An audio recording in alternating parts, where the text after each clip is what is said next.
I started teaching English to Spanish professionals in 2015, just after we moved to Spain. But I soon realised the language teaching world was missing something. It was obvious to me that the boring, formulaic, fill-the-gap teaching methodology just wasn't quite working. People told me that they'd had classes for years at work, yet their English just wasn't getting any better, and I always wondered why. So I started approaching my classes through the eyes of the frustrated people who I was there to help. I fully understood and empathised with the challenges and difficulties that go hand in hand with trying to grasp another language later in life. Constantly worried what people will think of me when I make a mistake, the face of confusion that I met with when I mispronounce a word, and the crippling loneliness I feel when I'm surrounded by a group of people who may as well be speaking Dothraki. During the first few years of me living in Spain, these feelings were so overwhelming that I felt like a prisoner in my own head, totally unable to express my thoughts and opinions. Once the life and soul of the party, quick-witted and funny enough to have spent several years on the stand-up comedy circuit in London, suddenly reduced to the quiet, timid guy in the corner who doesn't have a word to say about anything and won't even smile at the cat, should there be one nearby. I'd basically had a personality transplant. To be honest, it felt more like they'd done a full-blown lobotomy because I felt so inept.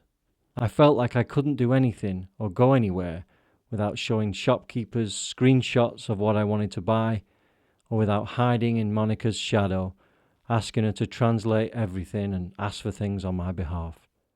The annoying part was that I'd been studying Spanish in London for a few years before we emigrated, so I had a fairly basic grasp of the language at that point, certainly enough to get by. But sadly, my perfectionist nature blocked me from using my target language in a way that would have made my abilities to communicate develop far faster than they eventually did. But then, in 2018, some 3 years after changing countries, I discovered there was an English-speaking comedy scene in Madrid. It was at that moment that I knew I'd finally found a place where I could express myself and connect with like-minded foreigners who were going through the same things as me. I couldn't wait to get up on stage and vent my anger. You see, stand-up comedy is such a wonderful art form of self-expression.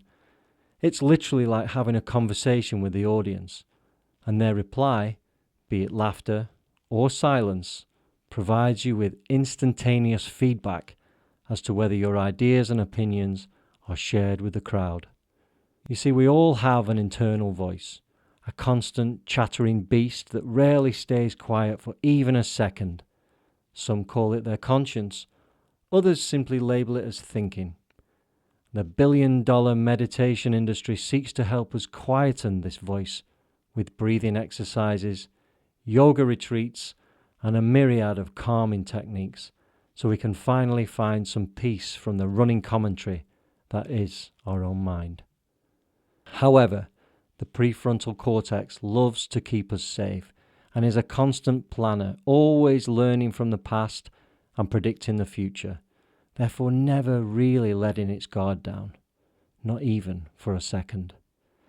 If only little kids could let us in on the secret. I'm constantly in envy of how they're able to go through life having absolutely no idea what time or day it is. Papá, mañana hay cole?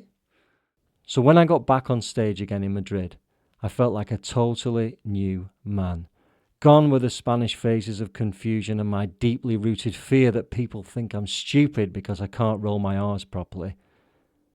I'd finally lost the deep sense of sadness, which was a direct result of no one being able to see the real me. I'd got rid of the shackles of loneliness that had haunted me for the past 3 years. Here I was again, in a zone, my zone of genius. Being on stage makes me feel alive. I've spent years giving training sessions and speeches to crowds of people in my former jobs and business ventures. I know how to connect with people in this situation, I know how to pace my voice so it's slow enough to be understood and quick enough to sound natural and unrehearsed. I know that you need to make eye contact with everyone in the room, enough to make them feel like you're talking directly to them, but not too much as to give the impression that you're staring at them constantly like some weird stalker. For me, public speaking is like dancing.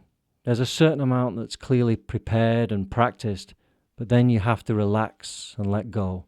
Feel the music in your body and let the rhythm take you wherever the energy beckons. For many, the thought of public speaking and giving presentations fills them with dread, and I totally understand that. It isn't for everyone. But this wasn't public speaking. This was a cry for help, a need to be heard. This was finally a way to break free from the prison cell that was my own mind. You see, anything goes when you're on stage. It's a no-holds-barred area where you're free to externalize that internal voice. All the things that you usually keep to yourself in order to fit in with society, the dark, twisted, obscure observations that, let's face it, if you shared them with your friends, you very quickly wouldn't have any. Well, all those thoughts, all that baggage, complaints, and anger that I'd built up since moving to a new country could now, finally, be released. Said out loud to a room full of strangers who all fully understood the colourful, complex, descriptive English words that were now pouring out of my mouth like water from a Benidorm hotel's bidet. The missing ingredient in my life during this arduous language learning journey was finally here, the ability to communicate without the fear of making mistakes. And the best part? When the response comes back from the crowd and it's laughter, that means they're on board. They agree. It's the laughter of recognition. It's the laughter that says, "Ha ha ha, wow, I think that too. I thought I was the only one that thought that." From the comedian's viewpoint, it's a wonderful feeling. When an idea lands well and the room roars with laughter, there's no better feeling on earth. The only problem is, it doesn't last very long, and it's highly addictive. So my mission in life from that first gig in Madrid was to write more material, find more things about Spain and its culture to complain about on stage that would resonate with the onlooking giddies in the crowd. The problem, though, when you're always looking for negative things, is that you become negative yourself. You're then wired for negativity, and it's very difficult to frame things in a positive light.